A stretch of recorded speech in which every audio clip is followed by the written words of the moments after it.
দেখো এ থেকে বি একটা রিঅ্যাকশন হচ্ছে, একটা zero order reaction. Zero order রিঅ্যাকশনের জন্য হার্ট সমীকরণ প্রতিষ্ঠা করা হচ্ছে, মানে একটা ইকুয়েশন, যে ইকুয়েশনে যে কোনো জিরো অর্ডার রিঅ্যাকশনের থেকে যতগুলো ডেটা দরকার সেই ডেটাগুলোকে আমরা পেতে পারি।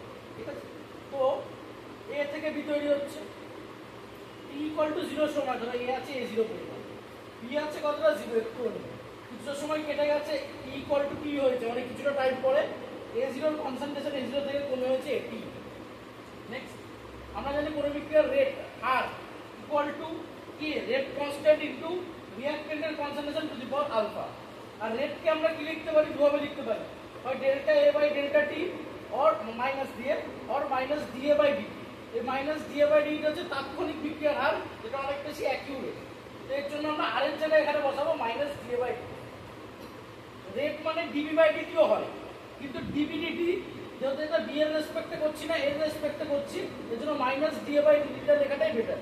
তো আমরা আর এর জায়গায় পরের লাইনে কি লিখতে পারি, minus d A d t equal to k into A to the power, এখানে কোন অর্ডার বিক্রিয়া এটা শূন্য, তো টু দি পাওয়ার জিরো।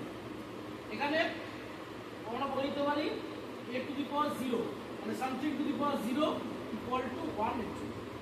ওকে, এবার next minus d A d t k into something to the power zero মানে 1 হয়, তার মানে এটা পরের লাইনে এখানে 1 লেখা যায়, এটা এখানে লিখলে বেটার হতো। যাই হোক, মানে something to the power zero মানে 1, তো 1 লিখতে হবে।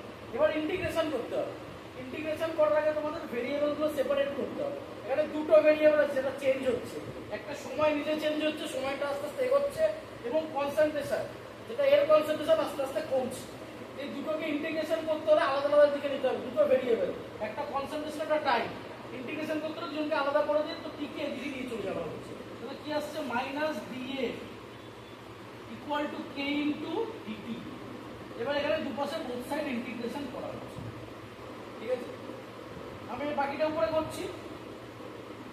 তো dx যদি ইন্টিগ্রেট করা হয়, এরকম dx এর ইন্টিগ্রেশন করলে কি হয়, x আসে, এরকম d এর ইন্টিগ্রেশন করলে a আসবে, মানে আসবে minus a equal to k into dt এর ইন্টিগ্রেশন করলে কি আসবে, জাস্ট একটা t।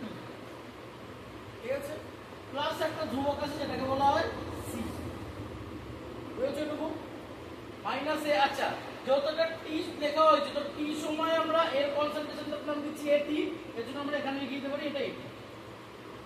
ওকে, নেক্সট কি, এবার c এর মানটা বের করতে হবে। তার জন্য আমরা কি করতে পারি, যখন t ইকুয়াল টু 0, মানে শুরুতে t ইকুয়াল টু 0, তখন এর কনসেন্ট্রেশনটা কত ছিল, ac।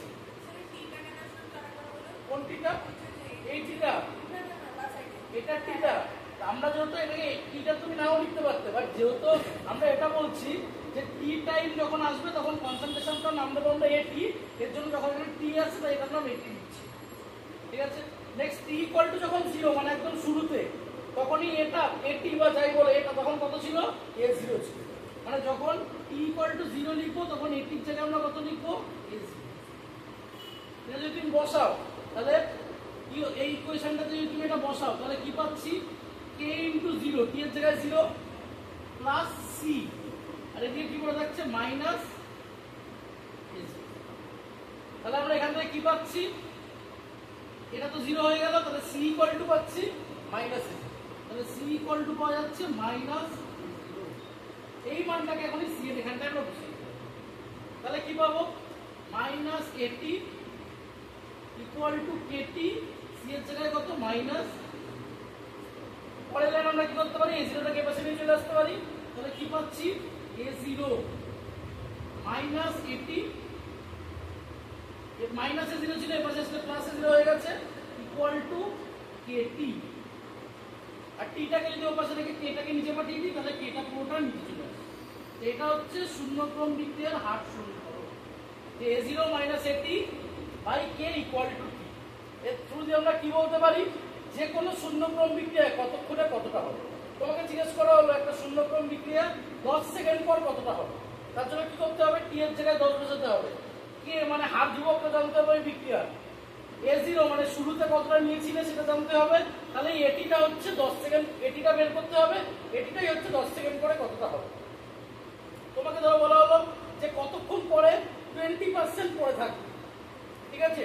20% পার্সেন্টেজ যখনই দেবে তুমি যখন ইনিশিয়ালি ছিল 100 ভাগ, তাহলে A0 হবে 100, 20 ভাগ পড়ে থাকবে, মানে এটিটা হচ্ছে 20, কি একটা হার ধ্রুবক, তোমার টিটা এখান থেকে বের হবে। এরকম ভাবে এই সমীকরণের মাধ্যমে যে কোনো শূন্যক্রম বিক্রিয়ার যে কাইনেটিক্স ডেটাগুলো, যে কতক্ষণে কতটা হবে, কতক্ষণে শেষ হবে, সবগুলো তুমি বের করতে পারবে। তো